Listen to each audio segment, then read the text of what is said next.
الحمد لله الذي هدانا لهذا وما كنا لنهتدي لولا أن هدانا الله أما بعد فأعوذ بالله من الشيطان الرجيم بسم الله الرحمن الرحيم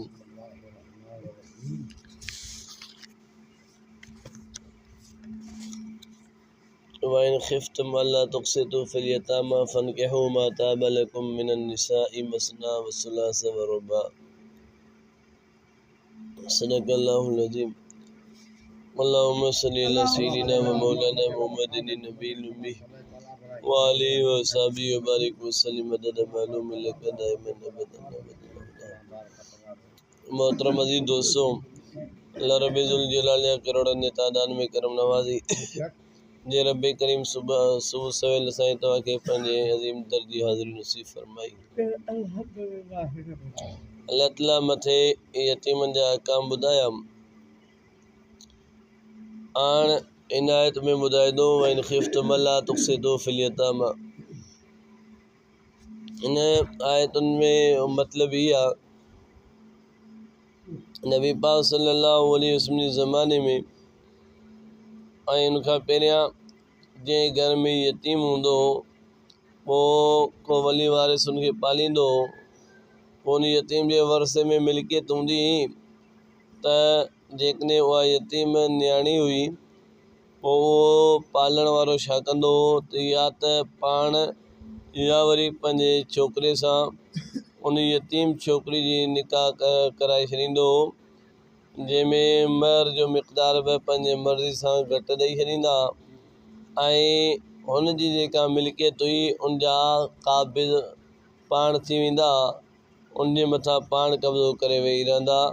माना इन नीयत सां निकाह कंदा हीअ यतीम छोकिरी वॾी थींदी, हिन जी मिल्कियत हिन जे हथ में अची वेंदी, पोइ पंहिंजे मर्ज़ीअ सां उनखे इस्तेमालु कंदी, हिनखे निकाह में आणी करे हिन जी माल मिल्कियत खे असीं फबे वञूं। अहिड़ो ई वाक़ियो नबी पाक सल्लल्लाहु अलैहि वसल्लम जे ज़माने में थियो।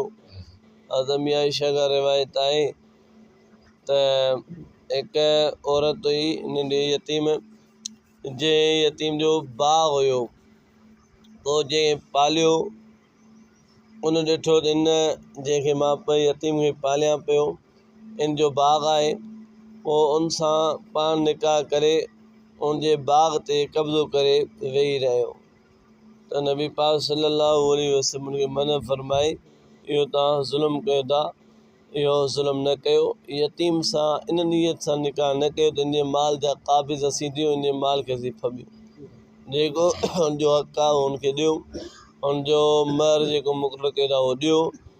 बाक़ी जेकॾहिं तव्हां हुन में अदल इंसाफ़ नथा कयो त निकाह न कयो यतीम सां, भले ॿिए कंहिं सां वञी कयो, यतीम सां निकाह कयो त हुन सां अदल इंसाफ़ कयो, हुनजी मिल्कियत हुनखे ॾियो। वइन खिफ्तुम अल्ला तुक़्सितू फ़िल यतामा, अल्लाह फरमाए थो जेके तव्हांखे ख़ौफ़ आहे अल्ला तुक़्सितू फ़िल यतामा, न इंसाफ़ कंदो यतीमनि में, फनकिहू मा ताब लकुम मिनन निसा, पोइ निकाह कयो तव्हां जंहिंजे लाइ चाहियो मर्दनि मां। माताब मां हल जी माना में आहे, माना जेको तव्हांजे लाइ हलाल औरत हलाल रिश्ता जेके आहिनि उन्हनि मां जंहिं मां तव्हां चाहियो। माताब पसंदी माना में बि अचे थो, मां हल जी माना माना हलाल माना में बि अचे थो, यानी तव्हां जेका हलाल रिश्ता आहिनि जंहिंमें तव्हां हलाल रिश्ते मां जेको तव्हांखे पसंदि आहे वणे थो उन सां निकाह कयो। मसना ॿ कयो, वसुलास टे कयो, वरुबा चार कयो, यतीम खे छॾे ॾियो। जॾहिं यतीम सां तव्हां ज़ुल्म कयो जंहिं नीयत सां निकाह कयो था त यतीम खे छॾियो, आज़ादुनि मां जंहिं मां तव्हां चाहियो हलाल आहे उते वञी निकाह कयो, हिकु कयो, ॿ कयो, टे कयो, चार कयो, तव्हांजी मर्ज़ी आहे। लेकिन तादुद अज़वाज में हिक खां वधीक निकाह जे लाइ जीअं अॻिते अचे थो त अदालत ज़रूरी आहे, इंसाफ़ ज़रूरी आहे। बाक़ी हिक खां वधीक निकाह अरब, मिस्र ऐं इन्हनि मुल्कनि में अॻे बि हुया, हिन वक़्तु ताईं बि अरबनि में रिवाज आहे, ॿ टे चार शादियूं कंदा आहिनि।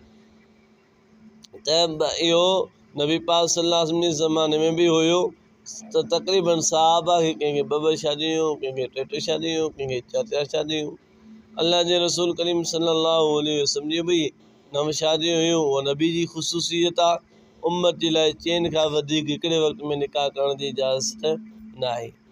त जेकॾहिं हिक खां वधीक कंदा त उनमें अदालत ज़रूरी आहे। भई नबी पाक सल्लल्लाहु अलैहि वसल्लम खे घणियूं शादियूं छो करायूं वयूं, इन जे करे नबी पाक सल्लल्लाहु अलैहि वसल्लम जी ॿारहीं ज़िंदगी सहाबा महफ़ूज़ कई। नबी छा था कनि, छा नमाज़ कहिड़े तरीक़े सां पढ़ंदा, वज़ू कहिड़े तरीक़े सां कंदा, उथण वेहण कीअं आहे, घर जी ज़िंदगी की महफ़ूज़ थिए, उम्मत ताईं कीअं पहुचे, उनजे लाइ अल्लाह जे रसूल करीम सल्लल्लाहु अलैहि वसल्लम तअद्दुद अज़वाज कयो ताकि घर वारी ज़िंदगी बि इहे अज़वाज मुतहरात महफ़ूज़ करे उम्मत ताईं पहुचाइनि। इहा ई वजह आहे हज़रत अम्मी आयशा रज़ी अल्लाहु ताला अन्हा नबी पाक सल्लल्लाहु अलैहि वसल्लम जूं 2200 खां वधीक हदीसूं यादि कयूं ऐं सहाबा ते पहुचायूं। अक्सर सहाबा हज़रत अम्मी आयशा जा शागिर्द हुया ऐं को मसइले में मुंझंदा अची करे हज़रत अम्मी आयशा जो दरवाज़ो खड़काए करे अम्मी आयशा खां मसइला पुछंदा। यानी तअद्दुद अज़वाज में इहो नबी पाक सां घर वारी ज़िंदगी महफ़ूज़ थी। इन खां अलावा काफ़ी फ़ाइदा हुया ऐं नबी पाक सल्लल्लाहु अलैहि वसल्लम खे 40 जन्नती मर्दनि जी ताक़त हुई, 40 जन्नती मर्दनि जी ताक़त हुई ऐं जन्नती मर्द जी ताक़त दुनिया जे 100 मर्द ऐं जन्नत जो हिकिड़ो मर्द एतिरी ताक़त आहे। यानी नबी पाक सल्लल्लाहु अलैहि वसल्लम में 4000 मर्दनि जी ताक़त हुई। 4000 मर्दनि जे ताक़त वारो माण्हू 9 शादियूं करे, जीअं अंग्रेज़ ऐं यहूदी चवंदा नबी पाक सल्लल्लाहु अलैहि वसल्लम नऊज़ बिल्लाह जेको आहे सो शौक़ सां शादी कयूं, पंहिंजे ख़्याल सां शादी कयूं, शौक़ सां शादी कयूं। नबी पाक सल्लल्लाहु अलैहि वसल्लम जेकॾहिं शौक़ सां शादी कंदा या शौक़ी तबियत हुजे हा त 4000 निकाह त आम मर्दनि जे हिसाब सां कंदा त 4000 जे जॻह ते नबी पाक सल्लल्लाहु अलैहि वसल्लम 9 घर वारनि सां शादी करे पंहिंजे ताक़त खे शहवत खे रोकियो आहे, बल्कि शौक़ी तबियत न हुई।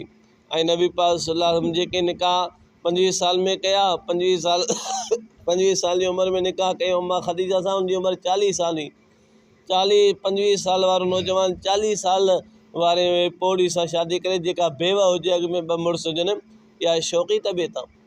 इहा नबी पाक सल्लल्लाहु अलैहि वसल्लम उम्मत खे सम्झाइण, उम्मत जे लाइ मसइला कढण जे लाइ घणियूं शादियूं कयूं। ॿियूं जेके बि निकाह कया 50 साल खां बाद में कया ऐं सभु बेवा हुयूं सवाइ हज़रत अम्मा आयशा जे। मालूम थियो नबी पाक सल्लल्लाहु अलैहि वसल्लम उम्मत ताईं फ़ाइदे पहुचाइण जे लाइ घणा निकाह कया जिन में उम्मत खे फ़ाइदो थिए। नबी पाक सल्लल्लाहु अलैहि वसल्लम जो इहो ख़्यालु न हो जीअं कि यहूदी या अंग्रेज़ चवनि था।